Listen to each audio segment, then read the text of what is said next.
Hi, this is Sandra Ponce de Leon. Welcome to the inaugural episode of VIPVino, where we interview VIPs in the tech scene all over a glass of wine. And I've got a very important person here with me. We've got Richard Jalinchandra, CEO of Technorati. Welcome, Richard. Great to be here. Thank you. Great to be known as a VIP. You are a VIP. You are. And thanks for being my first guest. So you're like ultra VIP. Well, cheers to that. So we're here at District Wine Bar, and in honor of Pinot Days, we're tasting a lovely Pinot from Oregon. It's a Westry 2007 Pinot Noir. So let's have a taste and welcome and cheers. Cheers.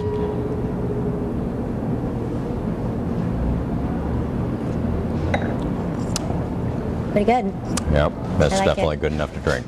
Yeah. So thanks again, and just to talk a little bit about your experience as CEO of Technorati.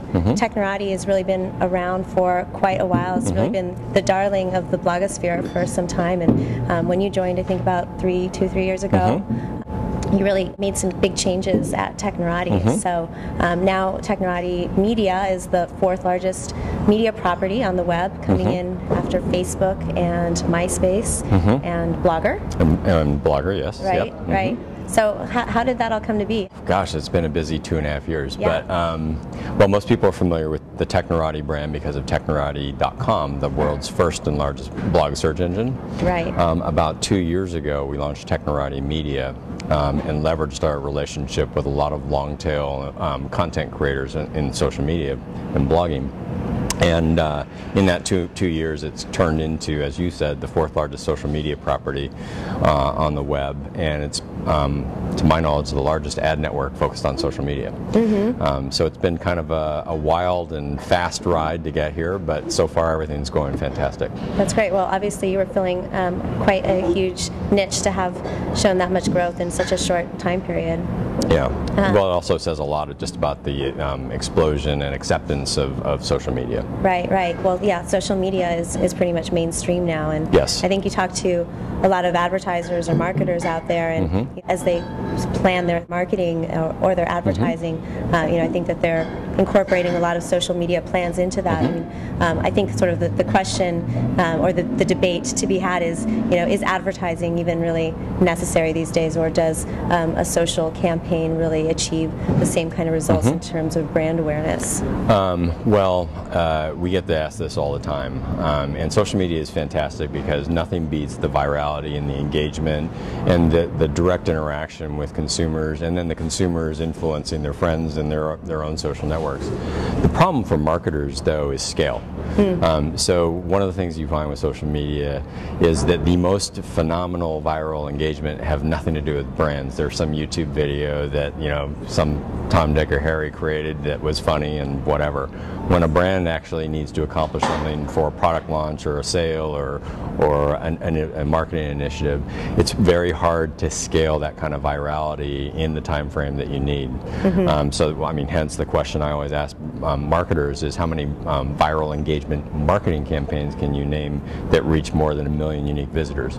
And all of a sudden that kind of stops and they're like, oh yeah. So what we counsel people is absolutely do the viral engagement things, because that is the golden goose, but scale it with media. Right. So instead of reaching 1 million unique visitors or tens of thousands, you're reaching tens of millions of users. And one of the other things that I would say about media support of a social media initiative is that you actually can throw gasoline on that, because essentially you can spread that virality with brand awareness through advertising. Right, right, and engagement, you know, is really, you know, one-on-one touch points. So, you know, how much can you really scale those campaigns? And, you know, to your point, you know, an advertising campaign is going to really get you the reach you need. Yep. Yeah, Yep. Get the eyeballs. Yep. So I know Technorati puts out a great report every year. It's the state of the blogosphere. You know, what are you seeing in terms of trends-wise for 2010? You know, has anything changed? Is blogging, on the up and up? Is it coming down? Yeah, so we haven't done the 2010 report. Okay. Generally, that gets released around the beginning of Q4 every year. But one of the things that we've absolutely seen in the 2008 and 2009 report is that blogging is actually increasing. I think a lot of people looked at Twitter and Facebook status updates and microblogging and thought that perhaps that was actually taking away from blogging. If anything, it's actually created more blogging opportunities. And then the other thing that we've learned the last 2 years is there is an absolute rise of a professional class of bloggers. Today, we estimate there's probably over 300,000 bloggers that are actually making some form of income, cash income, from blogging. Wow. So, I mean, it's quite pervasive. It is the new long tail. That's amazing. That's amazing. It's a great profession to be actually pursuing your passion and writing about what you love. So yeah, and I suspect that a lot of them are making a part-time income, but it is, like you said, it's passion and enthusiasm.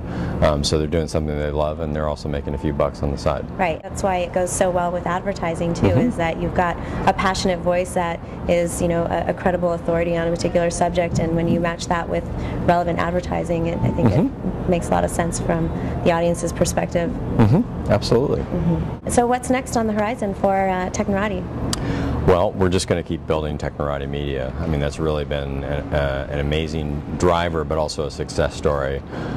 So, of course, it's a business. So we're looking at revenue growth and EBITDA growth. We're actually profitable now, which is nice to say. That's fantastic. Cheers but, to that. Hey, cheers to that. But I would say the other thing that is really kind of the non-monetary reward of it is our ability to kind of help people make a living, so to speak. So some of these bloggers or people who are operating niche social communities actually make a living instead of having to maybe go to an office and work for the man, so to speak. They can run their own businesses now.